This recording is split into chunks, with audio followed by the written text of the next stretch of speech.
Добро, Мерцедесот беше од 2006. Министерот за локална самоуправа Сухел Фазлиу најави дека ќе се сретне со струшкиот градоначалник Рамиз Мерко за да разговара со него околу набавката на луксузното Ауди вредно речиси 70.000 евра. Фазлиу смета дека станува збор за луксузирање, но не потврди дали гледа вина или грешка во потекот на градоначалникот Мерко. Општината која должи околу 4 милиони евра доби пари од државниот буџет за да се раздолжи и треба да се утврди дали токму од тие пари е купено луксузното возило.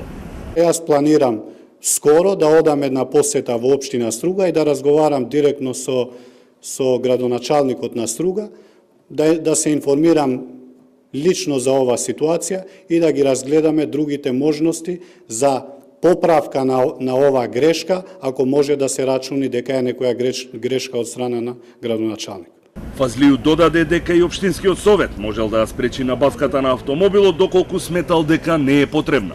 За во Струга, ако постои некаква одговорност, таа одговорност треба граѓаните да го барат од нивните представници во советот на општина Струга, затоа што јас колку што сум информиран, тој буџет и таа набавка прво поминали во советот на општина Струга, каде го изгласаа мнозинството советници. Според министерот, одговорноста за постапките и лошото менаџирање на општината паѓа врз градоначалниците кои ќе изгубат довербата од граѓаните, односно од гласачите.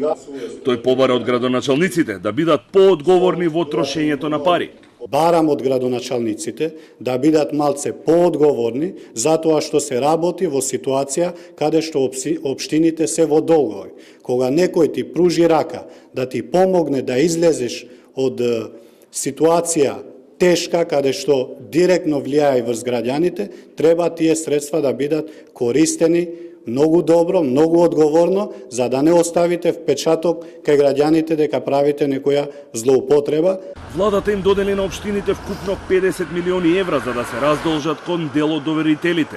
До крајот на јуни, сите општини треба да ги завршат преговорите со доверителите околу евентуалното бришење на каматите и до крајот на годината да ги вратат долговите и да објават извештаи околу раздолжувањето.